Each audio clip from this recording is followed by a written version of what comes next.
I must acknowledge that this is not my area of expertise, but I will do my best to make some interpretation out of this two fascinating presentations. By the way, I haven't received Professor Zilvi's paper, so it doesn't exist. Okay, good.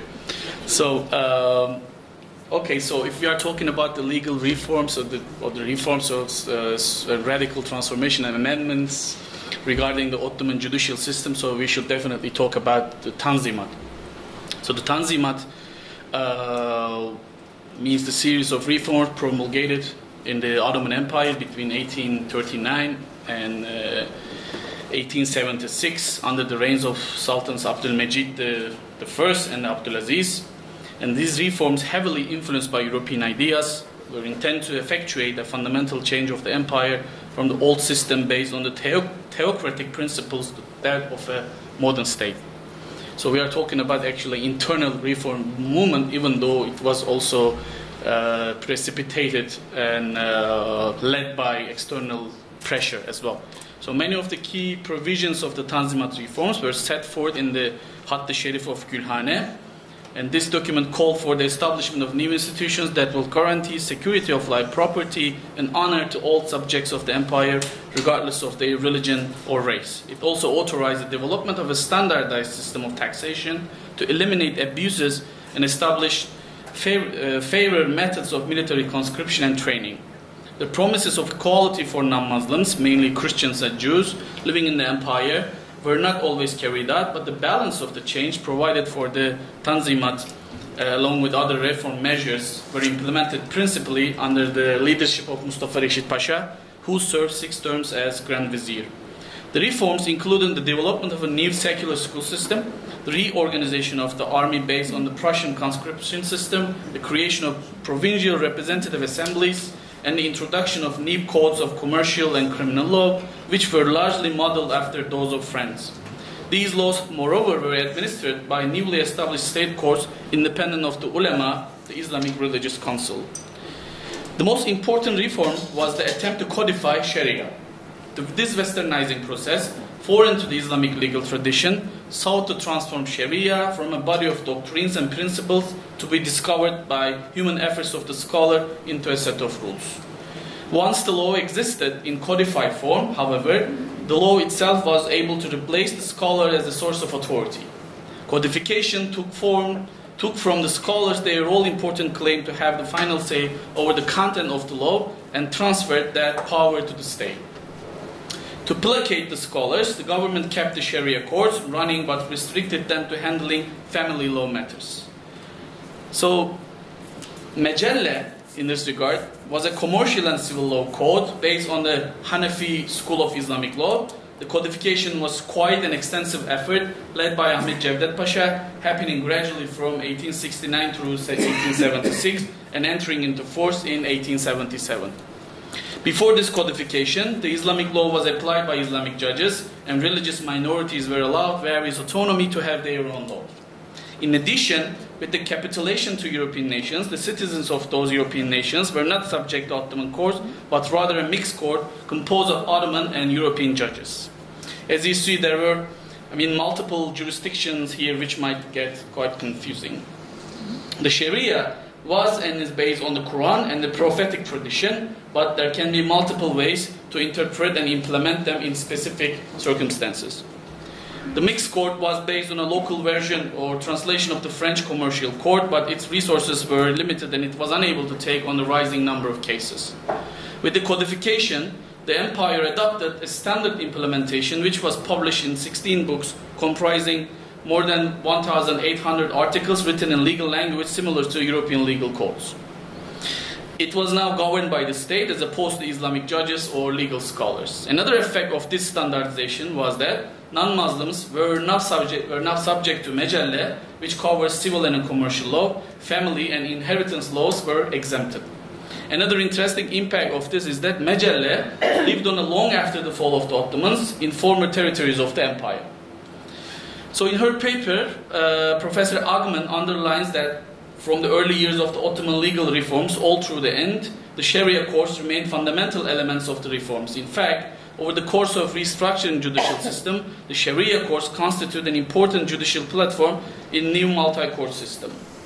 She gave a detailed historical account with respect to the Ottoman judicial system after the reforms, how it was restructured, new amendments in legislation and codification process, and finally the transformation of legal system, which was provided by reorganization of the judiciary and the foundation of new institutions for higher legal training.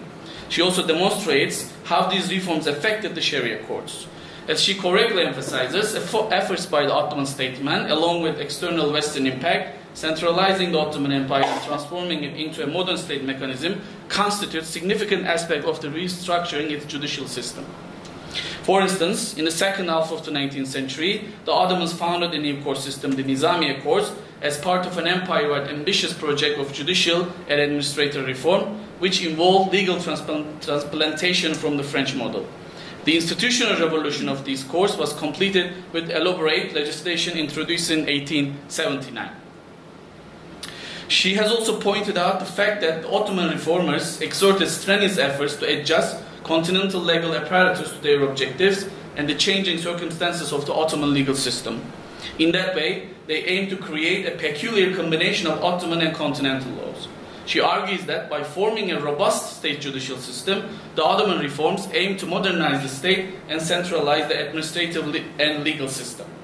As she cogently notes, these reforms in the judicial system were fraught with internal contradictions, overlaps, confusions, and compromises. At this point, I would like to raise the following question to discuss. Could it be possible to argue that the Tanzimat reforms in many fields of the state, systems such as judiciary, administrative, bureaucracy, education, and so forth, contain both old and new trends? In other words, did these reforms work hand in hand with the old patterns of the state mechanisms and the new ones? I'm also wondering how these changes in the judicial system found their repercussions and reflection in different localities of the Ottoman Empire, at the Ottoman periphery.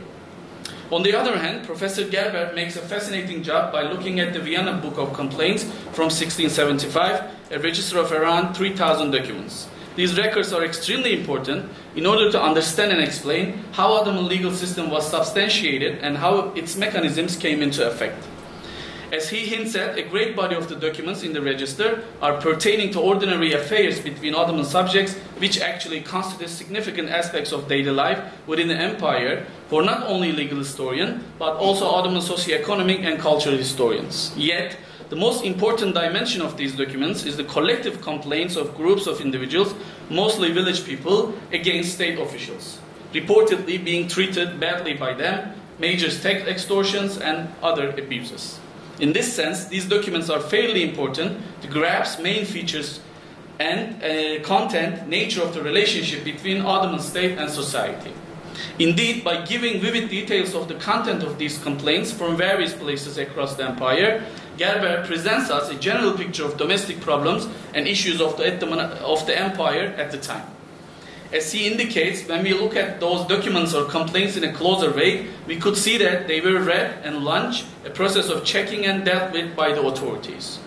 Professor Gerber also shows how the Qadis or Qadılık as an institution constitute an important institution for the central government to deal with the complaints and had direct effects on them. Regarding Qadi, out of 3,000 complaints he analyzed, he came up with the fact that there were only 2 accusations of bribery against the Qadis. From all this, he ended up with the upshot that the Ottoman Qadi and his court provided better weight, quality of justice. His analysis on Şikayet Defterleri in different localities within the empire is an important historian attempt to shed light on the daily life of individuals and sources of not only their complaints, but also their expectations from the state in terms of distributing justice. My question here is a little bit overriding or sweeping. What can we infer from this body of materials about the state-society relations in a multi-ethnic and multi-confessional empire? What do they tell us about how the state dealt with complaints of their subjects? How did the state and its authorities respond to these complaints? What do they suggest us about Ottoman state mechanisms and their functioning in various localities? And also, how do you define a Qadi? What does Qadi mean? What does Qadi mean in Aintab, in Bursa, or in different localities? So, do we have a standard definition of Qadi and its application in the Ottoman periphery? And also, can we attribute all these a form of dissent or opposition to the complaints against the Ottoman Central State? When we look at these complaints, can we argue that these are also constitute the centrifugal forces vis-a-vis this Ottoman Central State? Thank you so much.